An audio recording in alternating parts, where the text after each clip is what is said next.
திருவாரூர் மாவட்டம் திருத்துறைப்பூண்டி பழைய பேருந்து நிலையம் காமராஜர் சிலை அருகே தேமுதிகவினர் கண்டன ஆர்ப்பாட்டத்தில் ஈடுபட்டனர். ஆர்ப்பாட்டத்தின் பிரதான கோரிக்கைகளான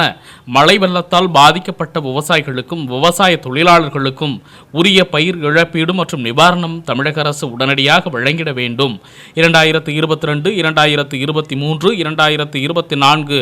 ஆகிய ஆண்டு பயிர் காப்பீட்டுத் தொகை அனைத்து விவசாயிகளுக்கும் வழங்கிட வலியுறுத்தியும் இளைஞர்களின் எதிர்காலத்தை வீணாக்கும் கஞ்சா போன்ற போதைப் பொருட்களை தடுக்க தவறிய தமிழக அரசை கண்டித்தும் மின் கட்டண உயர்வு மற்றும் சொத்து வரி உயர்வை திரும்பப் பெற வலியுறுத்தியும் தேமுதிக மாவட்ட செயலாளர் பாலசுப்ரமணியன் தலைமையில் ஏராளமான தேமுதிகவினர் கண்டன ஆர்ப்பாட்டத்தில் ஈடுபட்டனர். இந்த ஆர்ப்பாட்டத்தில் மாவட்ட அவைத்தலைவர் பழனிவேல், நகர செயலாளர் முரளி, ஒன்றிய செயலாளர் தெற்கு பால்ராஜ், வடக்கு ஒன்றிய செயலாளர் குமார், முத்துப்பேட்டை ஒன்றிய செயலாளர் மற்றும் மன்னார்குடி, நீடாமங்கலம் உள்ளிட்ட கழக நிர்வாகிகளும் ஒன்றிய செயலாளர்களும் கலந்து கொண்டனர். ஆர்ப்பாட்ட முடிவில் மாவட்ட தொழிற்சங்க தலைவர் ராஜேஷ் நன்றியுரை ஆற்றினார்.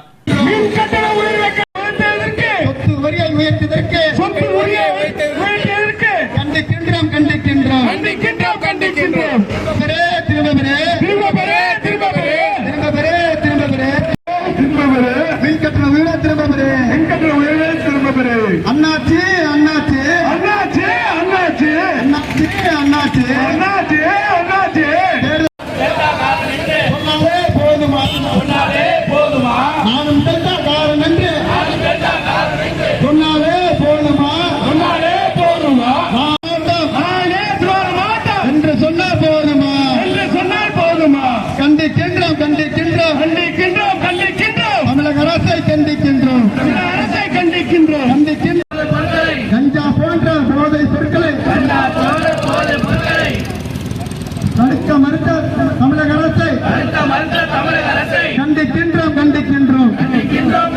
மட்டும் போதையா சாராயத்தில் இல்லை போதையா சாராயத்தில் இல்லை போதையா கஞ்சாவில் மட்டும்தான் போதையா